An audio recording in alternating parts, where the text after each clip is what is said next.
하나님 말씀입니다. 고린도 후서 12장 11절에서부터 21절입니다.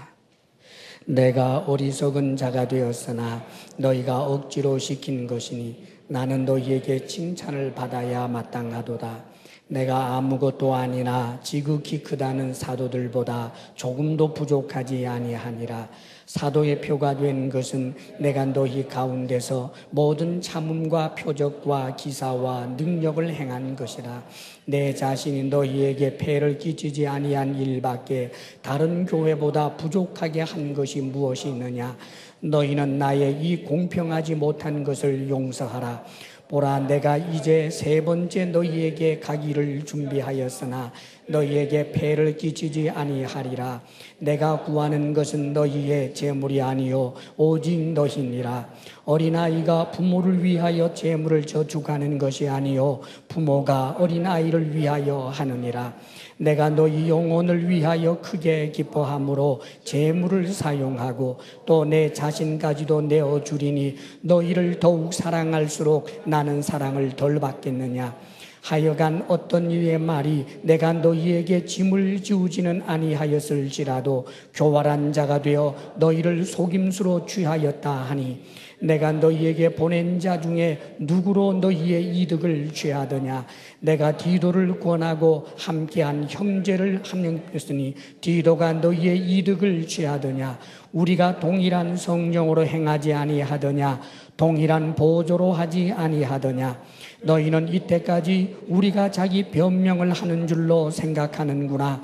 우리는 그리스도 안에서 하나님 앞에 말하노라. 사랑하는 자들아, 이 모든 것은 너희의 덕을 세우기 위함이니라. 내가 갈 때에 너희를 내가 원하는 것과 같이 보지 못하고 또 내가 너희에게 너희가 원하지 않는 것과 같이 보일까 두려워하며 또 다툼과 시기와 분냄과 당짓는 것과 비방과 수군거림과 거만함과 혼란이 있을까 두려워하고 또 내가 다시 갈 때에 내 하나님이 나를 너희 앞에서 낮추실까 두려워하고 또 내가 전에 죄를 지은 여러 사람의 그 행한 바 더러움과 음란함과 호색함을 회개하지 아니함 때문에 슬퍼할까 두려워하노라. 아멘. 사도 바울은 자신이 사도라고 하는 사실에 대해서 굉장히 많은 그런 지면을 할애해서 주장하고 있습니다.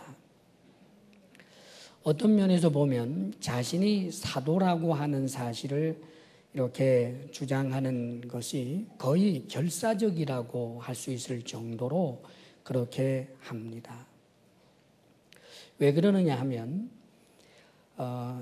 이 바울의 사도성을 인정하지 못하게 되면 고린도 교회는 교회가 아니기 때문입니다. 아무리 저들이 예수님을 믿는다 하고 예배를 드리고 고린도 교회라고 하는 그런 간판을 가지고 있다 할지라도 이 바울의 사도성을 인정하지 않게 될 때에 그것은 하나님과 상관없는 것이 되어버리기 때문에 그래서 바울은 거의 결사적이라고 할 만큼 고린도 교회 성도들에게 자신이 사도라고 하는 사실을 주장하는 것입니다. 성경에 에베소서 2장 20절에 말씀해 주시기를 너희는 사도들과 선지자들의 터 위에 세우심을 입은 자라. 그리스도 예수께서 친히 모퉁이 돌이 되셨느니라. 이렇게 기록하고 있습니다. 너희는 즉 에베소 교회를 말하지요. 교회는 사도들과 선지자들의 터 위에 세워져 있습니다. 사도들과 선지자들 터 위에 세워졌다라고 하는 말은 선지자는 오늘날 구약 성경을 말하고 사도는 오늘날 신약 성경을 말합니다. 그러니까 이 하나님의 말씀 위에 세워져야 교회인 거지요.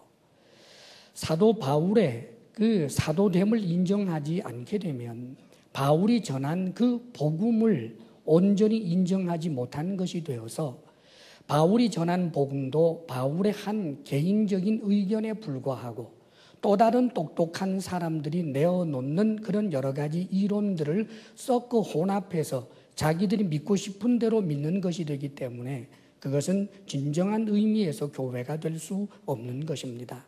그렇기 때문에 바울은 이 고린도 교회의 거짓 사도들, 율법주의자들이 들어와서 지금 고린도 교회를 어지럽혀 놓은 것을 절대로 그래서는 안 된다고, 그들의 가르침을 따라서는 안 된다라고 하는 것을 계속하여 자신의 사도권을 주장하면서 자신이 전한 복음만을 받아들여야 한다고 계속해서 설득하는 일을 하고 있는 것입니다. 지금 그런 그 맥락에서 지금 바울이 계속해서 자신이 받은 계시들, 자신이 했던 고생들, 이런 것들을 쭉 이야기를 하면서 심지어는 이런 말까지 하고 있죠. 11절에 보면 이렇게 말씀합니다. 내가 어리석은 자가 되었으나 너희가 억지로 시킨 것이니. 바울은 자랑하는 것이 어리석은 일이라는 것을 압니다. 그런데도 거짓 사도들하고 비교하다가 보니까 결국은 자신의 자랑을 이야기한 꼴이 되었기 때문에 이것은 참으로 어리석어 보이는 일을 했다는 거예요. 그러나 이렇게 할 수밖에 없었다. 왜냐하면 너희들이 억지로 시킨 것이다 라고 말하지요. 왜 그럴까요? 사도 바울을 칭찬하고 인정해야 하고 사도로서 받아들여야 할 고린도 교회 성도들이 그렇게 하지 않았기 때문에 자신이 사도로 인정을 받기 위해서 어쩔 수 없이 자랑하는 일을 할 수밖에 없었다라고 하는 그 안타까운 마음을 지금 전하고 있는 것입니다. 그래서 결론적으로 그는 내가 지극히 크다는 사도들, 다시 말하면 거짓 사도들입니다. 그들보다 조금도 부족하지 않다. 다시 못 박아서 이야기하고 있습니다. 그러면서 자신이 사도라고 하는 것에 대한 표지에 대하여 이렇게 말씀하고 있죠. 12절을 함께 읽어볼까요? 시작. 사도의 표가 된 것은 내가 너희 가운데서 모든 참음과 표적과 기사와 능력을 행한 것이라. 이 사도로서의 외적 표지를 이야기하는데 사실은 엄격하게 따지면 이것은 두 가지입니다. 하나는 초자연적인 기적과 같은 것이고 또 하는 것은 모든 것을 오래 참은 것에 대해서 이야기합니다. 그것이 바로 사도로서의 표지라는 거지요. 사실 주님의 사도들은 모두 다 오래 참았습니다. 자신의 생명까지 줄 만큼 참아냈습니다.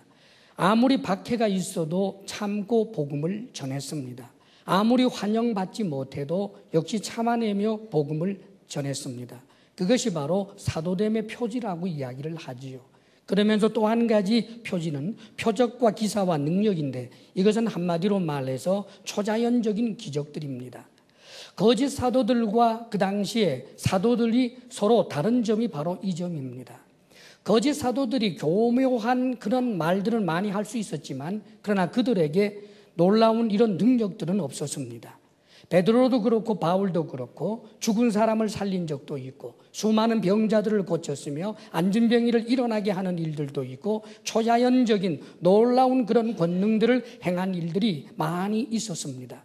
고린도 교회 성도들도 그들이 바울과 함께 1년 6개월 지내면서 바울이 행하였던 놀라운 표적들을 그들은 분명히 보았고 들었습니다. 지금 그 사실을 말하고 있는 것입니다. 거짓 사도들 가운데서는 그런 일들이 없었다는 말이지요. 사랑하는 여러분, 우리는 여기에서 하나님께서 주시는 너무나 큰 은혜에 감사할 수밖에 없는 것입니다. 원래 거짓 사도 배후에는 악한 영이 역사합니다. 악한 영들은 사실 여러 가지 기적을 행할 수 있는 능력이 없는 것이 결코 아닙니다. 욥기를 읽어보게 되면 사탄이 하늘에서부터 불이 내려오기도 하고 광풍이 불어와서 집이 무너져서 사람이 죽게 하는 일도 하고 도적대를 끌어들이기도 하는 그런 엄청난 초자연적인 권세를 행하는 것을 욥기에 보면 나타납니다.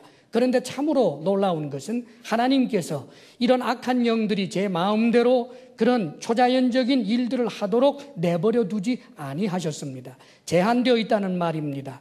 말하자면 제 멋대로 할 수 없다는 거예요. 그런데 하나님께서는 악한 영들로 하여금 제 멋대로 그 초자연적인 능력을 행할 수 없도록 막으시면서 오히려 주의 복음을 전하고 있는 이 사도들이 전하는 그 말씀이 진리다라고 하는 것을 보여주기 위하여 그래서 예수님께서 그리하셨던 것처럼 주님의 사도들이 복음을 전하는 현장에서 놀라운 초자연적인 역사들이 일어나게 했던 것입니다. 사랑하는 여러분, 오늘날 역시 참으로 복음을 전하는 그 현장에서 놀라운 일들이 일어나고 있다는 것을 우리는 압니다. 물론 전날의 사도들과 같은 그런 엄청난 일들은 많이 제한되는 것이 사실일 것입니다. 하나님께서는 이 사도들에게 주신 그 특별한 그런 위치는 다른 어느 누구도 함께 할 수 없는 그런 위치이기 때문입니다. 지금 사도 바울은 당당하게 자신을 통하여 놀라운 초자연적인 역사들이 있었다는 것을 이야기하면서 이것을 누가 흉내낼 수 있느냐, 그것을 말하고 있는 것입니다. 그러면서 계속해서 자신이 사도라고 하는 것을 주장합니다. 그리고 물질적인 부분에 대하여 이야기하기 시작합니다. 13절 말씀을 함께 읽어보겠습니다. 시작. 내 자신이 너희에게 폐를 끼치지 아니한 일밖에 다른 교회보다 부족하게 한 것이 무엇이 있느냐? 나의 이 공평하지 못한 것을 용서하라. 풍자적으로 말하고 있지요. 바울은 고린도 교회에서 1년 6개월을 목회하면서 사례를 받지 않았습니다. 그것은 바울이 다른 데살로니가 교회라든지 다른 교회들을 통하여 공개를 받는 것이 있었기 때문에 바울은 이 고린도 교회가 아직은 연약하다고 보고 그래서 고린도 교회에게 전혀 사례를 받지 않고 사역을 했습니다.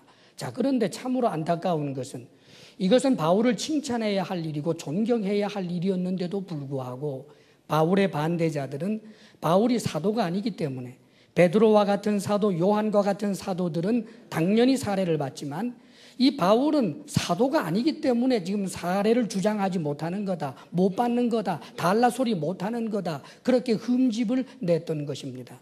그러나 바울은 그랬던 것이 아닙니다. 아직까지 고린도 교회에게 그런 사례를 받아야 할 필요성을 느끼지 못하고 아직은 연약하다고 생각을 해서 안 받았을 뿐인 것입니다. 권리가 없어서 그랬던 것은 아니라는 말이지요. 그러면서 이제 14절에 그는 이렇게 말씀하고 있습니다. 14절 다 함께 읽겠습니다. 보라, 내가 이제 세 번째 너희에게 가기를 준비하였으나 너희에게 폐를 끼치지 아니하리라. 내가 구하는 것은 너희의 재물이 아니요 오직 너희니라. 어린아이가 부모를 위하여 재물을 저축하는 것이 아니요 부모가 어린아이를 위하여 하느니라. 이제 세 번째 가기로 그렇게 준비를 하고 있다는 거지요. 그런데 세 번째 갔을 때도 그렇게 반대자들이 이상한 소리를 하지만 자신은 아직까지 여전히 가서 너희들에게 폐를 끼치지 않겠다라고 이야기를 합니다. 그러면서 내가 구하는 것은 재물이 아니고 오직 너희라고 말하고 있지요. 바울의 그 사랑을 보게 됩니다. 사실 바울이 전혀 사례를 받지 않는 그런 식으로 살았던 것은 결코 아닙니다. 다만 그가 생각을 할 때 고린도 교회는 아직 연약했습니다. 고린도 교회와 바울의 관계를 지금 바울은 이렇게 유비해서 말하고 있습니다. 어린아이와 부모로 유비하는 거지요. 아직까지 자라지 못한 어린아이 말입니다. 어린아이는 부모를 위하여 재물을 저축할 수 없습니다. 부모가 어린아이를 위하여 한다라고 말하는 거지요. 지금 바울은 부모의 심정으로 이 고린도 교회를 볼 때 아직까지는 너무 어리다는 거예요. 지금 바울은 자신이 고린도 교회에 대하여 무한 책임을 져야 할 부모라고 하는 사실을 말하고 있는 것입니다. 참으로 놀라운 이야기입니다. 거짓 사도들은 이런 자세가 없었습니다. 거짓 사도들은 고린도 교회가 자신들에게 이 재물을 줄 통로로 생각했을 뿐입니다. 고린도 교회 자체에, 그 성도 자체에 관심이 있는 것이 아니고 재물에 관심이 있었던 사람들이 거짓 사도들이었습니다.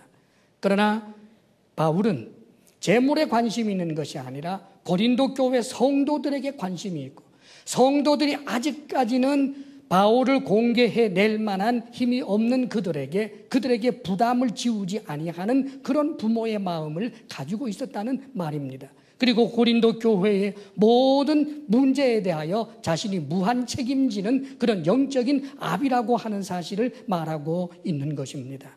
그러면서 그는 15절에 이렇게 말씀합니다. 15절을 다 함께 읽겠습니다. 시작. 내가 너희 영혼을 위하여 크게 기뻐함으로 재물을 사용하고 또 내 자신까지도 내어주리니 너희를 더욱 사랑할수록 나는 사랑을 덜 받겠느냐. 바울은 고린도 교회 성도들을 사랑합니다. 사랑하기 때문에 지금 계속해서 고린도 교회를 건강하게 세우기 위하여 노력하고 있는 것입니다. 그런데 바울이 하는 그 사랑은 막연하고 몽롱한 추상적인 그런 사랑이 아닙니다. 사랑한다, 사랑한다, 말만 무성한 그런 사랑이 아니었습니다. 바울이 했던 사랑은 어떤 사랑인가요? 재물을 사용하고 내 자신까지도 내어주리니 그렇게 표현합니다. 여기서 사용한다 또 내어준다라고 하는 이 단어는 헬라어로 동일한 단어를 쓰고 있습니다. 그 헬라 원어상의 의미는 다른 것이 아니라 그것은 소비한다, 완전히 소비한다, 낭비한다 그런 뜻입니다. 사랑에는 원래 낭비성이 있는 법입니다. 고린도 교회를 사랑하기에 고린도 교회 성도들을 통하여 무엇인가 재물을 얻으려고 한다기보다 아직은 연약하니까 오히려 고린도 교회 성도들을 향하여 바울이 다른 교회로부터 받은 그것을 가지고 고린도 교회 성도들을 위해서 지금까지 써왔다는 것입니다. 자신의 재물을 소비해왔다는 것입니다. 뿐만 아니라 재물뿐만 아니라 자기 자신까지도 소비하고 심지어 낭비했다는 말이지요. 무엇을 말입니까? 시간을, 자신의 가지고 있는 그런 열정을, 힘을, 심지어는 생명까지도 계속해서 다 소진시키고 낭비했다라고 지금 말하고 있는 것입니다. 바로 이것이 사랑입니다, 여러분. 사랑에는 낭비성이 있어요. 남녀 간의 사랑조차도 진정으로 사랑할 때는 주고 싶고 또 주고 싶은 것입니다. 주려고 하는데 아까운 생각이 든다면 사랑이 거기까지입니다, 여러분. 저도 더 주고 싶어야지. 적어도 연애를 하려면 그 정도로는 해야지. 젊은 남녀 들으세요. 네. 부모가 자식을 사랑하는 마음 끊임없이 주고 싶어 하는 것입니다. 사랑에는 낭비성이 있을 수밖에 없어요. 함께하는 시간이 아까워서야 되겠습니까? 그래서 자녀를 사랑한다면 자녀를 위해서 시간을 내는 것입니다, 여러분. 이런 사랑의 낭비성을 지금 바울은 이야기를 하고 있습니다. 오늘날 우리가 이 위대한 대사도 바울을 통해서 주의 일꾼된 우리들이 배워야 할 사랑의 모습이 또 이런 모습이라고 생각합니다. 저도 여러분도 주의 몸된 교회의 일꾼이 되어 재물을 스스로 쓰면서 뿐만 아니라 시간을 소비하면서 자기 자신을 주면서 그렇게 주의 교회를 사랑해야 하는 것입니다. 그 이유는 다른 데 있지 않습니다. 주의 교회이기 때문입니다. 교회가 무엇일까요? 교회는 이 성전이 아닙니다. 이 건물이 아니라 예수 그리스도를 주라고 믿고 있는 사람들이 바로 교회요. 사람들이 성전입니다. 우리 주님을 우리가 모시고 사는 것입니다. 내 마음속에 주님을 모실 뿐만 아니라 나와 너 사이에 주님을 모시고도 사는 것입니다. 그렇기 때문에 우리는 하나의 공동체를 이룹니다. 교회의 사랑은 곧 주님 사랑이 되는 것입니다. 사랑하는 여러분, 우리 주님께서 바로 당신의 몸을 교회라고 하였기 때문에 주님을 사랑한다라고 하는 눈에 보이지 아니하는 주님을 향한 사랑은 교회를 향한 헌신적인 그런 소비로부터 나타난다는 사실을 알아야 하는 것입니다. 때때로 우리 교회 안에서도 그렇게 참으로 너무나 훌륭한 분들을 볼 때마다 목사로서 얼마나 감사하고 또 존경하는 마음이 드는지 모릅니다.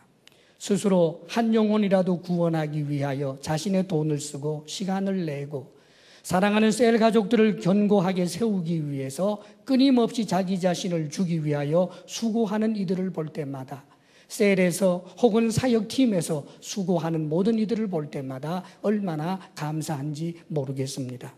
그런데 오늘 말씀에 크게 기뻐함으로 재물을 사용하고 역시 크게 기뻐함으로 내 자신까지도 내어준다라고 말합니다. 사랑하는 여러분, 기쁨으로 섬길 수 있기를 바랍니다. 인색함으로나 억지로가 아니라 자원함으로 그렇게 스스로 소비함으로 사랑할 수 있는 우리들 다 되기를 주의 이름으로 축복합니다. 그런데 여기 한 가지 놀라운 말씀을 하시고 있습니다. 너희를 더욱 사랑할수록 나는 사랑을 덜 받겠느냐 그럽니다. 지금 바울은 자기 자신을 주기까지 사랑한다고 했는데, 그런데 놀랍게도 자신이 사랑하는 대상인 고린도 교회 성도가 자신을 사랑해 줄 것을 지금 기대하고 있는 그런 말씀을 보게 됩니다. 사랑하는 여러분, 사랑을 하는데 나는 당신에게 사랑 안 받아도 좋아요. 나는 그냥 주기만 하면 좋겠습니다. 나는 그냥 사랑하는 것으로 만족할래요. 자기 감정에 충실한 사랑이고 자기 만족적인 사랑입니다. 사랑은 주고받음이 있어야 합니다. 물론 주는 자는 먼저 나여야만 합니다. 내가 주고 내가 베풀고 끝까지 다 주어야 합니다. 그러면서도 계속해서 주 안에서 기대하는 바가 있습니다. 바로 내가 사랑하는 저 고린도 교회, 저 성도들에게 사랑을 받기를 원한다는 말이지요. 왜 그렇습니까? 사랑받기를 원한다는 것은 사랑하기 때문입니다. 하나님께서 우리를 사랑하십니다. 그런데 그 사랑은 끊임없이 베푸는 사랑이지만 사실은 질투하는 사랑입니다. 우리를 너무나 사랑하기에 하나님께서는 당신을 사랑해 달라고 우리에게 말씀하고 계십니다. 예수님께서는 우리를 사랑하셔서 자신의 생명까지 주셨습니다. 그런데 그 주님께서는 교회의 대표가 된다라고 할 수 있는 베드로를 향하여 시몬아 시몬아 네가 이 사람들보다 나를 더 사랑하느냐라고 묻습니다.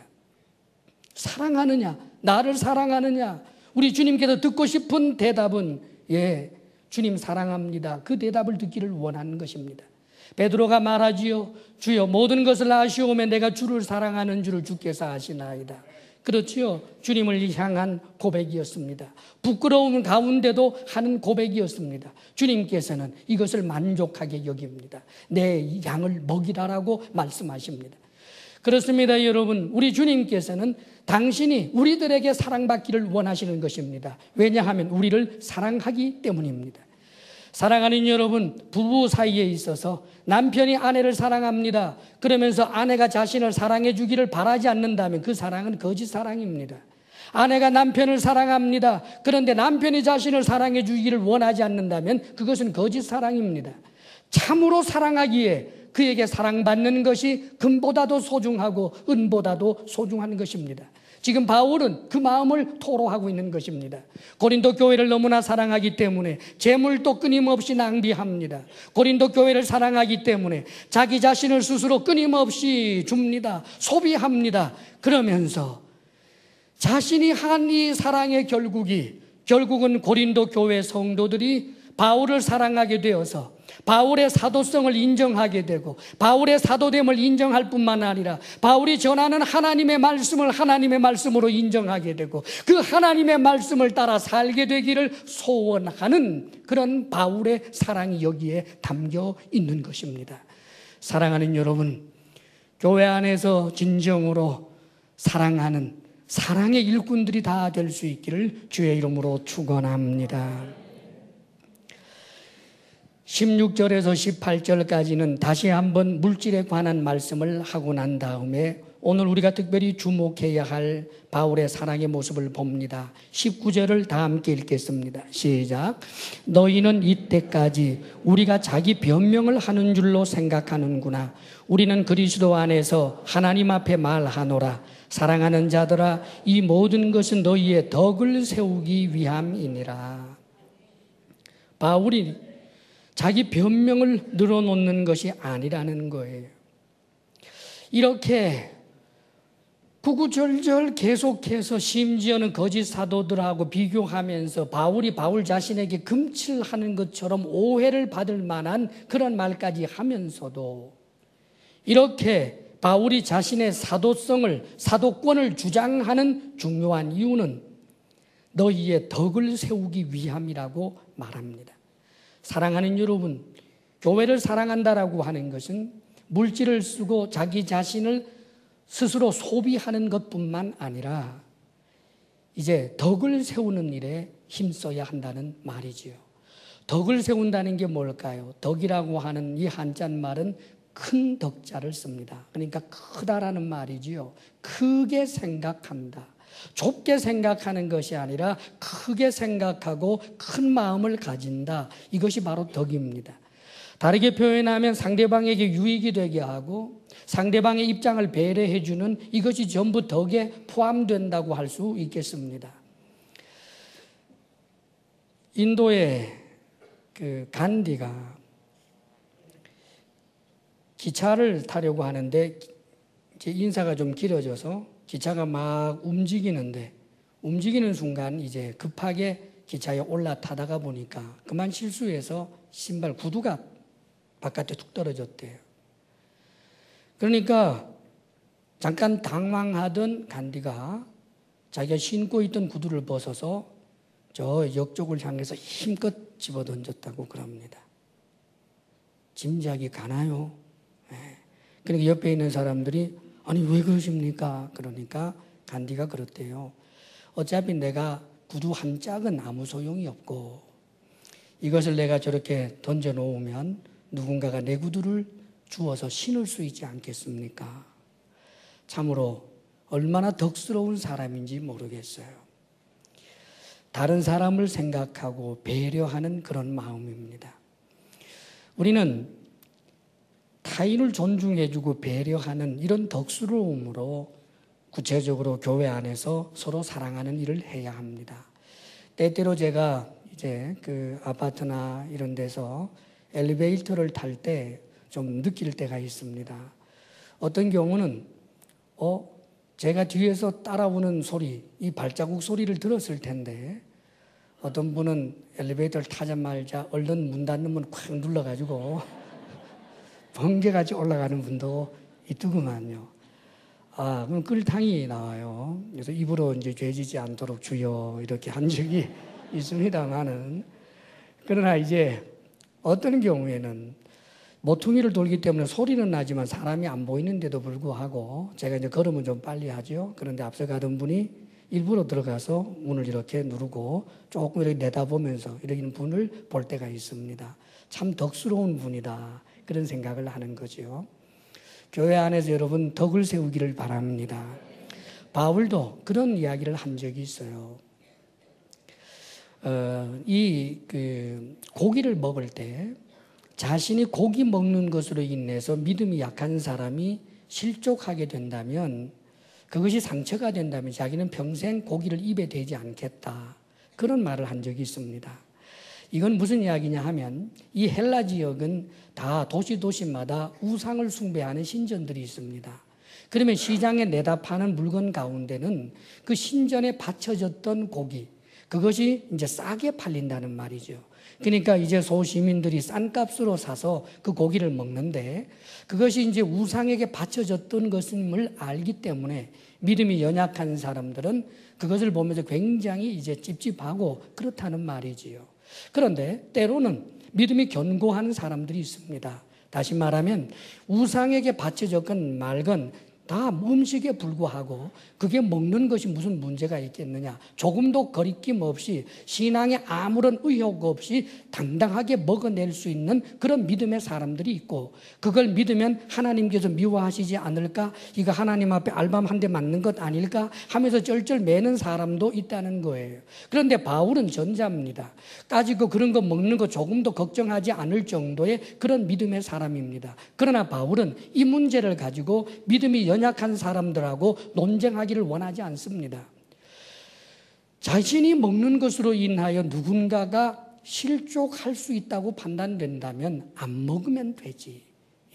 내 믿음 크다라고 하는 것을 자랑하기 이전에 다른 사람의 연약함을 먼저 배려해주는 그런 아름다운 모습이라는 말이지요. 때때로 우리는 신앙생활을 하면서 내가 믿음 좋다라고 하는 것으로 내가 만들어 놓은 그 규칙을 가지고 그렇지 못한 사람들에게 대하여 잘못하면 상처를 주게 되는 그런 일들도 있는데 바울은 무엇보다도 배려하는 그런 마음을 가졌습니다. 사랑하는 여러분, 이렇게 덕을 세울 수 있게 되기를 바랍니다. 때때로 예배 때도 보면 여러분 앉는 자리에 앉을 때 여러분 혼자만 앉는 것 아닙니다. 다른 사람이 또 편안하게 의자를 이용할 수 있도록 배려해 주는 그런 마음 필요한 것입니다. 귀 있는 자는 들을지어다. 예, 모퉁이에 앉아서 못 들어가게 하고 지나가세요 이러면 참 곤란해질 때가 있잖아요, 여러분. 근데 여러분, 지금 바울이 덕을 세운다라고 이야기하면서 한 가지 의문을 가져볼 수 있습니다. 바울은 지금 너희의 덕을 세우기 위함이니라 그랬는데, 덕을 세운다는 것 자체가 상대방을 배려해주고 상대방에게 상처가 되지 않도록 하는 거란 말이에요. 그런 맥락에서 본다면 바울이 지금 이 율법주의자들에게 대하여 이렇게까지 할 필요가 있을까 하는 생각이 들 수 있습니다. 왜냐하면 지금 소위 지금 거짓 사도라고 지금은 말하고 있는 그들이 그 당시에는 거짓 사도라기보다는 율법에 충실한 그리스도인들이었습니다. 예수를 안 믿는 사람들은 아니었다는 말입니다. 예수님을 믿기는 믿되 그들은 원래가 유대인들이었기 때문에 예수님을 믿는 것만 가지고는 안 되고 이 율법을 지켜야 한다라고 주장하는 사람들이었습니다. 그들이 말하는 그 율법이라고 하는 것은 율법의 정신을 말하는 것이 아니라 율법에 기록되어 있는 여러 가지 규례들, 규칙들을 말하는 거예요. 안식일 날 해서 될 일, 해서 안 될 일들 그거 구분하는 것, 음식을 먹을 때 정결법을 따라서 손을 씻는 것, 이런 것들, 이런 문화화된 이런 것들을 지켜야 된다라고 주장하는 사람들이 지금 소위 거짓 사도들이라는 말입니다. 덕을 세우는 입장이서라고 한다면 당신들이 예수님을 믿고 그 믿는 믿음 속에서 당신들이 생각하는 더 좋은 일들, 그저 믿는 것만 가지고는 부족하다고 생각이 돼서 여러 가지 규칙들, 규례들을 지켜낸다라고 하는 것, 그거 나름대로 꽤 좋은 일이네요. 그렇게 하세요 라고 할 수 있을 텐데 바울이 그렇게 하지 않습니다. 만약에 바울이 그 당시에 바울이 떠나고 난 다음에 바울이 세워놓은 리더십 말고 바깥에서 들어온 어떤 사람들, 지금 고린도 교회 성도들로 하여금 혼란에 빠지게 한 이 사람들을 바울이 어떤 면에서는 대적하지 않고, 참 당신들이 나보다도 믿음이 좋네요, 참 당신들 대단합니다, 예수님을 믿을 뿐만 아니라 여러 가지 규례들을 지키려고 한다라고 하는 그 열심이 너무나 보기 좋습니다라고 말했더라면 아마 이들은 계속해서 바울을 가는 곳곳마다 칭찬했을런지도 모릅니다. 그런데 바울은 그렇게 하지 않았습니다. 왜 그럴까요? 덕을 세운다라고 하는 것은 단순히 누구를 배려해 준다라고 하는 것만으로 담아낼 수 있는 말씀이 아닙니다. 덕을 세운다라고 하는 이 말씀의 원어적인 의미가 건축하다, 집을 세우다라고 하는 의미가 있습니다. 무슨 말입니까? 우리 교회는, 주님을 믿는 성도들은 주님의 성전입니다. 그래서 우리가 서로가 지체가 되어서 한 몸을 이루고 성전이 되어서 하나님이 거하게 되는 것입니다. 그렇기 때문에 견고하게 세워져야 된다는 말입니다. 우리 주님을 모시는 성전으로 견고하게 세워지기 위해서 지금 사도 바울은 이 덕을 세운다라고 하는 말을 거기에다가 쓰고 있는 것입니다. 다시 말하면 어떤 경우에도 바울이 전한 이 복음, 이것은 바울이 머리에서 만들어낸 자신 이론이 아니라 하나님께로부터 받은 것입니다. 사도들이 전하는 모든 복음은 사도들이 철학적인 그런 노력 끝에 만들어낸 어떤 이론이 아니라 모든 사도들은 예수 그리스도에 대한 증인일 뿐입니다. 이 땅에 육신을 입고 계시는 예수님을 직접 경험했던 그들, 예수님께서 주셨던 그 말씀을 전하는 전달자들이 사도들이기 때문에, 그래서 지금 사도인 바울은 자신이 전한 복음 이외에 다른 것들이 거기에 섞여지는 것을 절대로 원하지 않는 것입니다. 사랑하는 여러분, 우리가 덕을 세운다라고 하는 것은 타인에 대한 배려뿐만 아니라 교회를 견고케 하는 것임을 알아야 하는 것입니다. 덕을 세운다라고 하는 것을 잘못 이해해서 절대로 받아들일 수 없는 복음이 아닌 다른 복음을 용납하고 받아들여서는 안 된다는 말이지요. 지금 바울은 그것을 분명히 하고 있는 것입니다.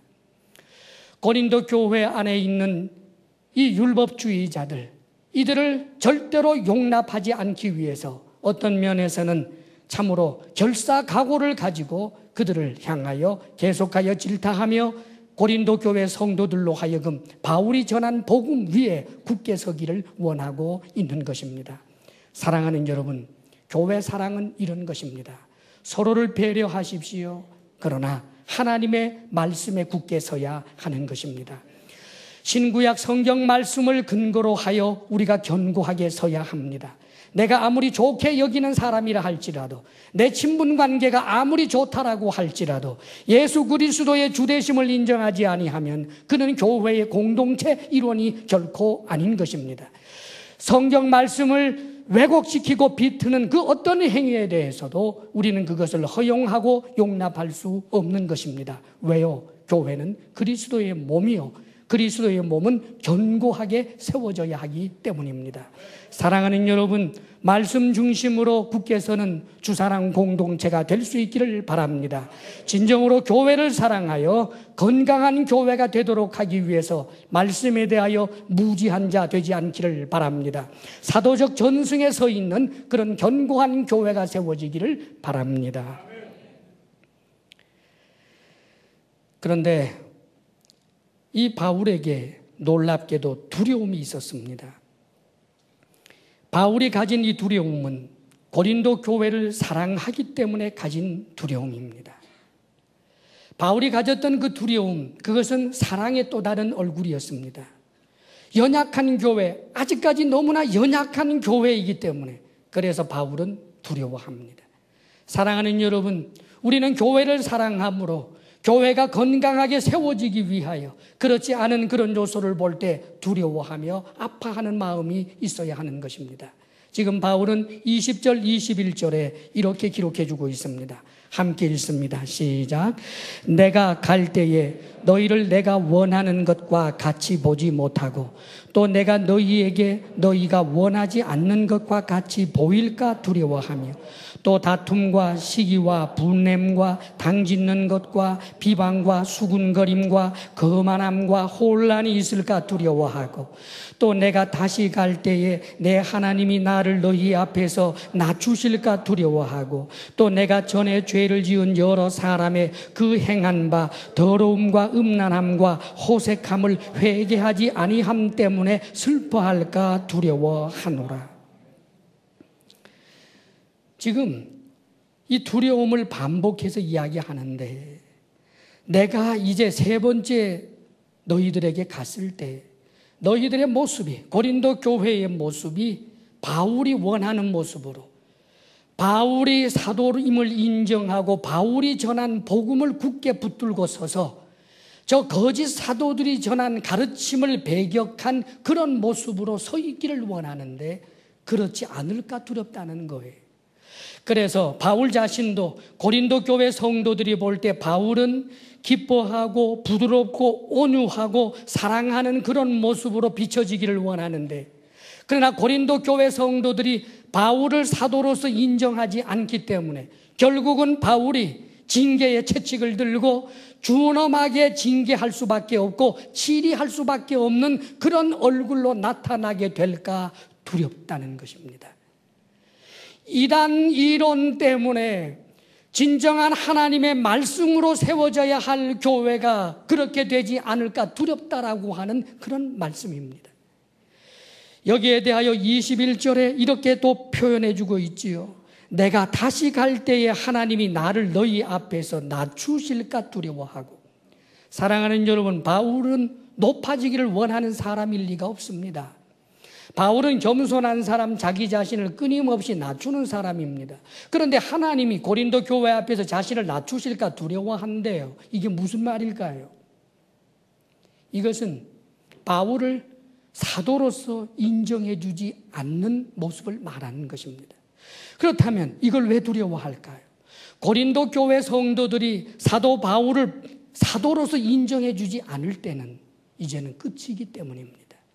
고린도 교회는 아무리 고린도 교회라고 하는 간판을 내걸고 있어도 사도 바울의 사도로서의 그의 지위를 인정하지 않을 때는 바울이 전한 복음을 온전히 인정하지 않는 것이 되기 때문에 그것은 더 이상 교회가 아닌 것이 되어버리고 말기 때문입니다. 사랑하는 여러분, 바울이 두려워하는 것은 바로 이것이었습니다. 그리고 이것이 사랑입니다. 바울은 어떤 의미에서 고린도 교회를 세우기 위하여 1년 6개월 수고를 했습니다. 그리고 교회를 세운 다음에 거기에 리더십들을 세워주었습니다.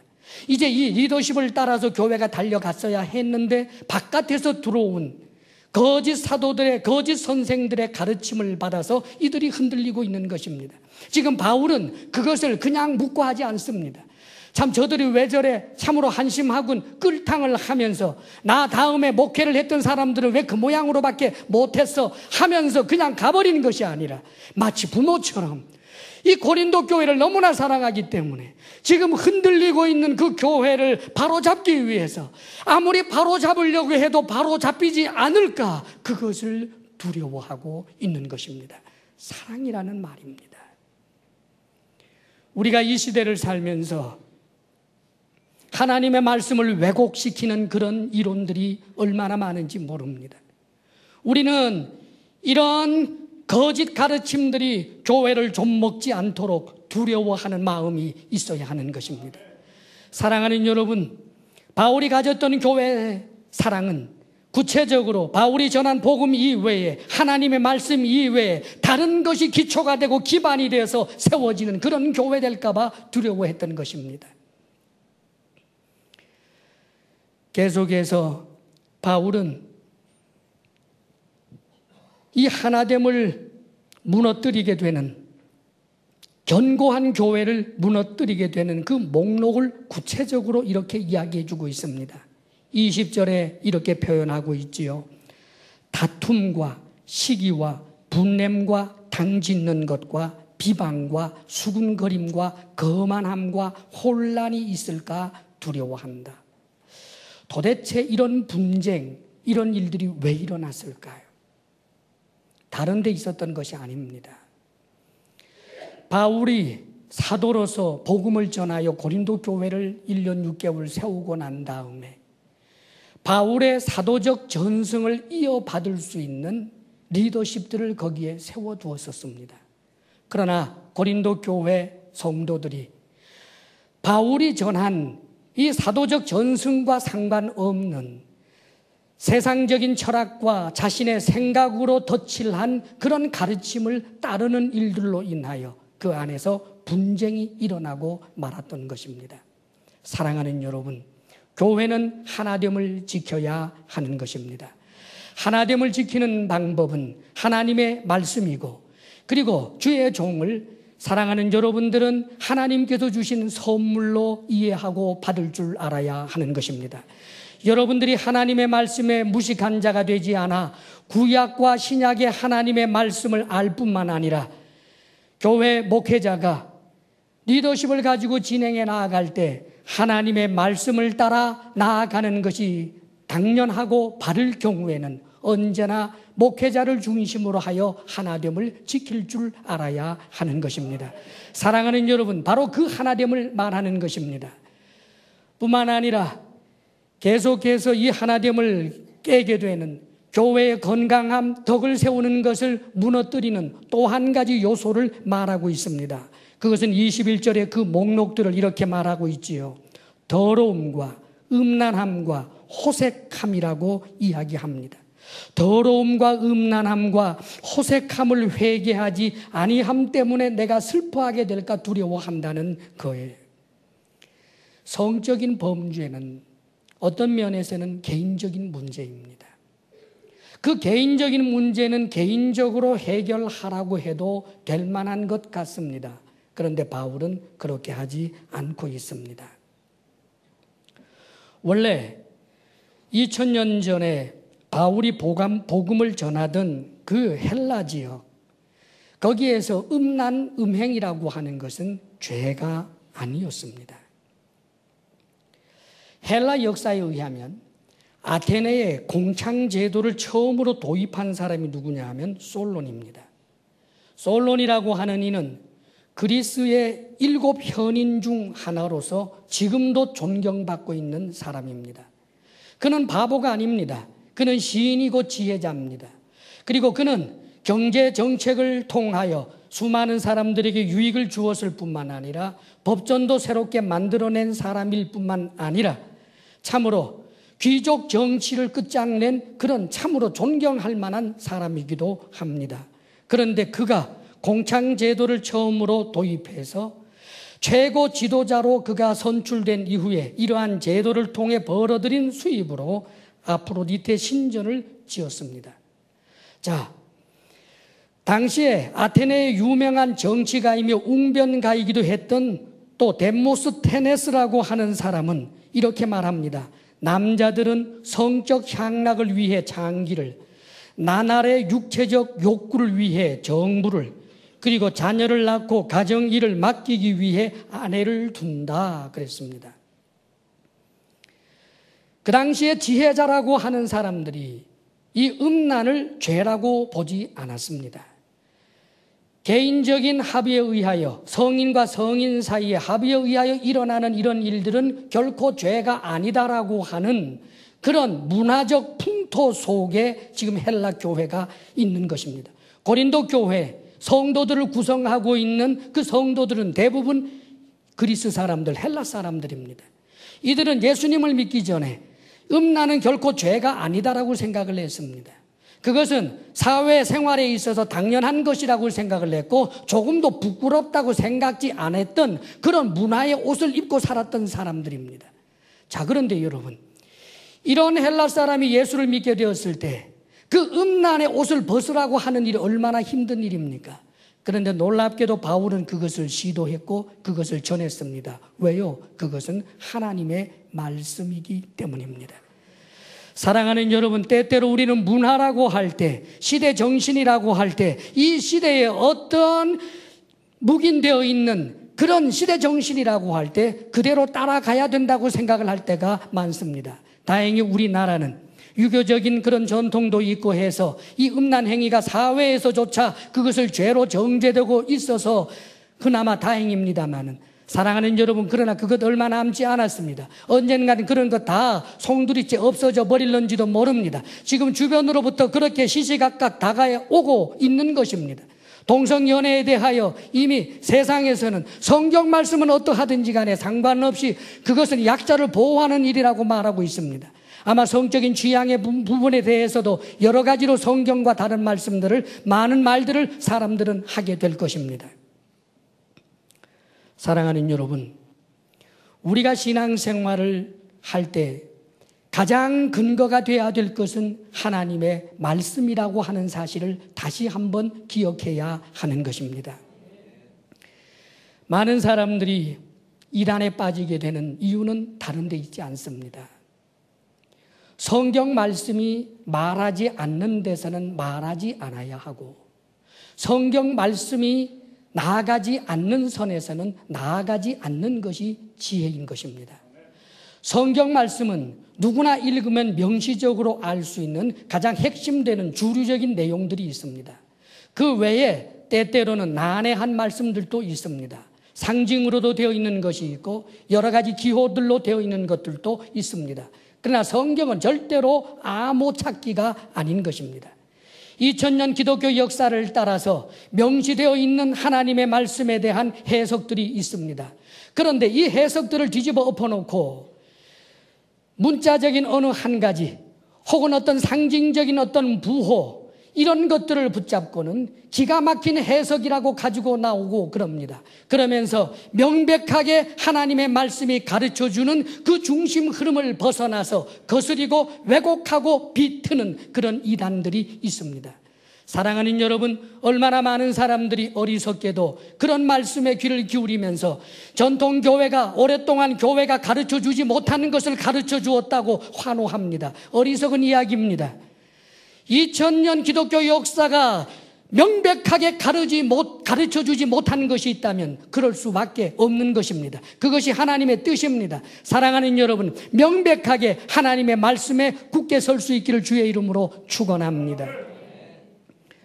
교회를 사랑하기 때문에 이단을 용납하지 않는 것입니다. 교회를 사랑하기 때문에 사이비를 용납하지 않는 것입니다. 덕을 세운다라고 말하면서 하나님의 말씀에 대해 이렇게도 생각할 수 있고 저렇게도 생각할 수 있지, 그것 아닙니다. 예, 이렇게도 생각할 수 있고 저렇게도 생각할 수 있는 그런 부분들도 있습니다. 그러나 명시적으로 하나님은 한 분밖에 없다라고 할 때, 또 다른 하나님을 말할 때 그럴 수도 있지, 그래서야 되겠습니까?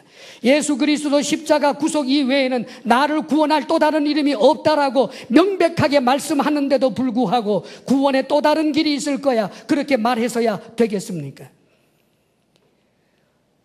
어떤 분들은 하나님에 대하여 자기 자신이 생각해내고 만들어낸 하나님을 주장할 때가 있습니다. 사실 구약 성경을 읽다가 보면 하나님의 말씀 읽으면서도 때때로는 마음이 불편해질 때가 사실 없지 않아 있습니다. 하나님께서 이스라엘 백성들로 하여금 가나안 땅을 정복하게 할 때 하나님께서는 거기에는 원주민들에 대하여 가차없이 죽이도록 하는 그런 명령들이 있습니다. 뿐만 아닙니다. 아말렉과 이방과의 싸움에서 심지어는 어린아이와 가축까지 죽이라고 하는 하나님의 말씀도 있었습니다. 그런 말씀을 보면서 사랑의 하나님이 이럴 수가 있는가? 예, 그럴 때는 하나님 앞에 겸허하게 무릎을 꿇는 것입니다. 하나님, 여기에서는 하나님께서 무서운 하나님으로 보이고 있습니다. 무서운 하나님이면서 동시에 하나님은 사랑이라는 사실을 저는 믿습니다. 이 고백 이외에는 할 것이 없는 것입니다. 그런데 자신의 논리를 정당화시키기 위하여 구약의 하나님과 신약의 하나님이 다르다라고 말합니다. 그런데 거기에 열광하는 거예요. 이단입니다, 여러분. 어떤 이는 그럽니다. 하나님은 사랑이라고 하면서 어떻게 지옥을 만들 수 있느냐. 어떤 댓글을 보니까 이렇게 적어놓은 것을 본 적이 있습니다. 예수님은 하나님 그리고 완전한 인간이라고 하는데 예수를 통하여 사람을 구원하고 예수 믿는 사람을 천국에 보내고 예수 믿지 아니하는 사람을 지옥에 보낸다고 하는데, 하나님 사람을 만들었으니까 하나님이 바로 사람들의 아비가 되는 셈인데, 아비가 된 자가 자신을 믿지 않는다고 해서 지옥에 쳐넣어? 이렇게 써놨더구만요. 예, 말 되죠. 말 된다고 해서 하나님의 말씀을 엎어버리겠습니까? 그것이 말 된다고 해서 지옥이 없다라고 말씀하시겠습니까? 사랑하는 여러분, 지옥에 보낼 수밖에 없는 하나님의 아픔을 우리는 알아야 합니다. 하나님께서 당신의 형상을 따라 지어놓은, 하나님의 형상을 따라 지음받은 하나님의 자녀 되어야 할 우리들이 지옥에 보낼 수밖에 없는 그 죄의 문제, 거룩하신 하나님께서 죄를 도저히 용납할 수 없는 그 하나님의 그 아픔을 우리는 알아야 하는 것입니다. 하나님께서 자신의 아들 예수 그리스도를 주시기까지 할 수밖에 없었던 그 큰 사랑, 그 앞에 우리는 감사할 수밖에 없는 것입니다. 요즘 계모가 어린아이를 죽인 일들, 그 재판에 의해서 사람들이 사형시키라고 난리를 치는 그런 내용들을 보도를 접한 적이 있습니다. 참 가슴 아픈 일이지요. 근데 여러분 아십니까? 8살 어린아이를 죽인 그 계모가 뿔 달린 사람 아닙니다. 그 계모에게도 어린아이를 잔인하게 8살 먹은 아이를 때려서 갈비뼈가 16개나 부러지게 한 그 사람이 서로 좋고 웃고 지낼 만한 친구도 있는 사람입니다. 친구들 사이에서는 꽤 괜찮았다는 소리를 들었을런지도 모르겠습니다. 다시 말하면 평범한 우리네와 같은 사람이었다는 말입니다. 평범한 우리네와 같았던 그 사람 속에 그 악이 있었던 것입니다, 여러분. 사랑하는 여러분, 하나님 앞에 우리는 다 죄인인 것입니다. 하나님께 지옥이 없어도 된다라고 주장할 수 있는 그런 존재가 아니라는 말입니다. 하나님께서 지옥에 던져질 수밖에 없는 우리들, 죄 많은 우리들을 위하여 예수 그리스도를 주시기까지 하셨던 그 사랑, 이 복음, 이 하나님의 말씀을 믿을 수 있게 되기를 바랍니다. 천국이 있고 지옥이 있습니다. 사랑하는 여러분, 그것은 하나님의 말씀이기 때문입니다. 과학자들의 증명 때문이 아닙니다. 철학자들의 논증 때문이 아닙니다. 하나님의 말씀이기 때문에 우리는 그것을 믿는 것입니다. 교회를 사랑한다라고 하는 것은 다른 것이 아닙니다. 나를 소비하는 것입니다. 재물도 소비하는 것입니다. 그러면서 교회가 서로 사랑하게 되기를 원하는 것입니다. 덕을 세우기 위하여 힘쓸 것입니다. 배려할 것입니다. 그러나 일 안에 대하여 용납하는 것 아닙니다. 우리는 하나님의 말씀이 그러한가 하여 내가 현재 서 있는 신앙의 위치가 벗어나지 않았는가 살펴보며 주의 종이라고 할지라도 하나님의 말씀에 벗어나지 않도록 위해서 기도할 뿐만 아니라 주의 종이 하나님의 말씀에 따라 참으로 주의 말씀을 전하고 가르칠 때 그 리더십을 따라 하나됨을 지켜내는 것이 교회를 사랑하는 모습인 것입니다. 진정으로 이 시대 교회를 사랑하는 하나님의 사람들이 되시기를 주의 이름으로 축원합니다. 간절한 마음으로 결단하며 기도하시기를 바랍니다. 진정으로 교회 사랑하는 사람 되게 하소서. 교회를 위하여, 주의 몸 되는 교회를 위하여 내가 끊임없이 낭비한다 할지라도, 심지어 나 자신을 끊임없이 소비한다 할지라도 기쁨으로 참여하게 하여 주시옵소서. 덕을 세우게 하여 주시고 이단을 용납하지 않게 하여 주옵소서. 하나님의 말씀에 충실한 내가, 우리 교회가 되게 해 주옵소서.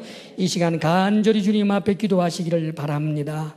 오 하나님, 우리 주사랑 교회가 진정한 하나님의 성전이 되게 하옵소서.